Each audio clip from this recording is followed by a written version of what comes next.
loves, welcome back. It's Lorena. Today I'm here to share with you guys a quick DIY project, making your own brush drying rack. Now I know, like you guys, I hate drying my makeup brushes. It takes forever, and then you have the hassle of not wanting the water to get up into the ferrule and not wanting to be damaged by it, but it's hard to, hang things this way so the water drips this way. I found a solution here on YouTube years ago. I really wish I could find the original video, but I haven't been able to find it. I don't know if they canceled their channel or what, so I don't know the girl's name. It was like a really small YouTuber, but saw this video a long time ago, made my own, and have never gone back. I've looked at the prices of like the Benjabel brush trees, the Sigma brush 3-tier drying stand.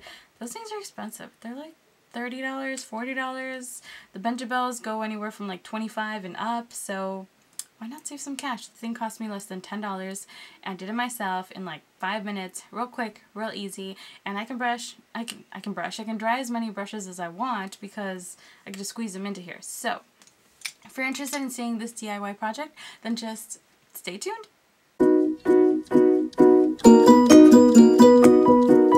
Okay guys, so for this project you're going to need two items, both very easy to find and very cheap. First off, you're going to need a locker shelf. I found mine at Big Lots. It's the type that, the legs come off and you just pop these into there, put it together, you can stick it in your locker. We're not using it for a locker, we're using it as a drying rack. But I do recommend you guys find the ones that have this kind of a pattern. There's some that have like diamonds in them. Don't recommend that because they kind of interfere with the actual other item that's going to be helping you hold the brushes in here. So make sure it is just the straightforward checkered kind of square pattern here.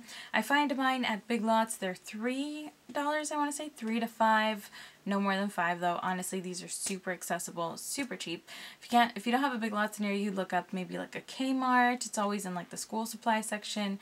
But yeah, they're super inexpensive. You can find them on Amazon. If I do find them, I'll link them down below for you guys. But like I said, super inexpensive, I prefer the metal ones. I do recommend that. It'll last you forever. So super sturdy, durable, all that good stuff. Locker shelf. Item number 1. Number 2, ball of rubber bands. That's it. Just a ball of rubber bands. These are going to hold your brushes. Yes, they are eventually going to snap. You're going to have to be replaced. But really, this thing cost me $1 at the 99-cent store, so I'm not crying. So yeah, this whole thing cost me maybe $7 with the tax, but I've had this for a couple years now. This I've replaced maybe once because you don't really use that many of these either. So those are your two items you're going to need. Now let's hop over to my bed so I can share it with you guys, or show you guys how to actually put these two together and make a drying rack. Okay guys, so I've taken the liberty of removing some of the rubber bands from the ball. I'm going to start off with the legs because they're just quick and easy. So moving this over, grabbing the first one, I'm just going to wrap the rubber band around both legs. Bring it down so that it forms a diagonal like so, and do this with two of the rubber bands going in the same direction. You can put it as high or as low as you like. I kind of prefer mine towards the middle like so. There you have it. Then you're just going to apply two others and have them diagonal in the opposite direction, making crisscrosses. I don't really care about the color scheme. I don't really care about the placement too much. As you guys can see, it does form X's like so. You can just slip your brush through here and have it hold it like that. So that is the easier part of this project. Do that on both legs. Share with you guys real quick. 1, 2, sometimes I do up to 3 on each side. You can also alternate, do 2 and 2, and then do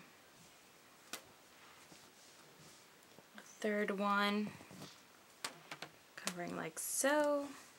It's up to you how many you want to apply. I don't recommend putting more than 3 on each side though. It just gets it gets to be too much. And honestly, most of us don't have that many brushes to hang on this side. This is just for your super thin ones like eyeliner, like etc, etc. As you guys can see, they'll slip and slide. You can adjust them, but when you pull this taut, it creates a nice hold for them. So that's the sides. Moving on to the main part of the project. So this one, it's a little bit more time consuming, but it's also super easy. So I'm going to take a bunch of the rubber bands off the ball. Sorry guys, you can't really see that, can you? But I'm just pulling handfuls of them. Make it easier for myself later on. Grab a bunch of rubber bands. Okay. I do recommend you start off with just 2 or 3 in each direction, maybe 4. So there's my 4 rubber bands. And I'm going to start with this direction here. Doesn't matter really if you put them over, under. Here is where the legs connect. It doesn't matter if you go over or underneath that because it basically just wraps around anyways. So I am going to just, see, I wrap the rubber band here. Wrap the next one and the next square over. And they don't have to be right next to each other. Leave them however you like, but do make sure that you have a few that are going in the same. So okay, we wrap them that way. I'm going to take 3 others and wrap in the opposite direction. So if you went vertically the first time, go horizontally, or vice versa. And again, I don't really care about the colors.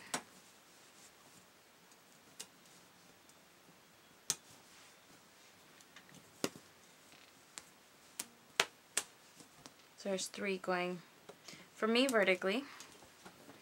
I'm going to go back to horizontally, wrapping the next ones, and you're just going to keep overlapping.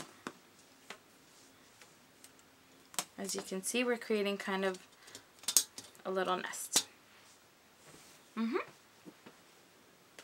Okay guys, my battery ran out, so I had to switch it out, but in the meantime I went ahead and finished it up. So I like to add plenty of rubber bands going each way. Like I said, I go about 3, 4, add another 2, 3, 4, another 3, 4, another 3, 4. That really helps build up the tension between them, which helps hold your brushes. So I will put this thing together so you guys can see the finished product and how it works, but this is what it should look like when you're done kind of crisscrossing your rubber bands on the actual shelf.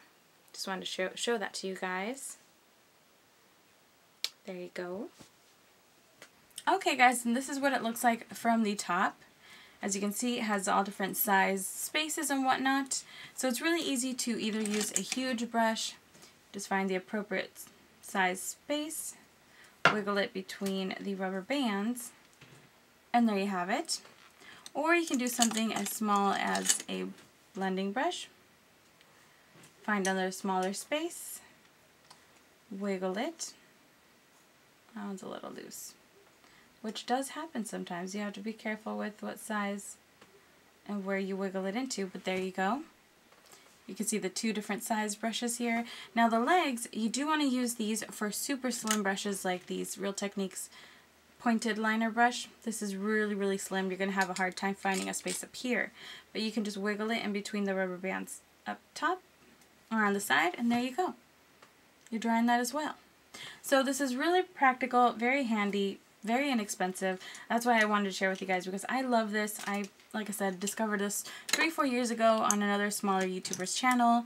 Can't find their video. If I can, I'll leave a link to it down below, because I really wish I could give the credit where it goes. I did not come up with this, someone else did, but I love this thing. I've had it for years. Yes, you do have to replace the rubber bands maybe 2-3 times a year, but honestly, it's not that big a deal. And the perfect thing is that you can just remove the legs, kind of fold everything together, and it's also super easy to store. Okay, that leg just folded in. I don't even know how it got in there. There we go. Alright. 3 pieces. Store this under a shelf, under your bed, you know, on top of some books. It's really convenient to store, very convenient to replace. The rubber bands to reset, as you guys saw, I redid the whole thing. Took me under 10 minutes. So yeah, under $10, under 10 minutes, you can't really beat that, can you? So let me know what you think in the comments down below. Let me know you enjoyed this book by clicking the like button. Let me know if you're willing to give it a try. I'd love to see your guys' projects. Maybe if you tag me on Instagram. I have my Instagram info down there, so if you decide to recreate it, take a picture, let me know by tagging me. I'd love to check that out. And yeah, thank you so much for watching. Hope you found this helpful, and I will see you in the next one, guys. Bye.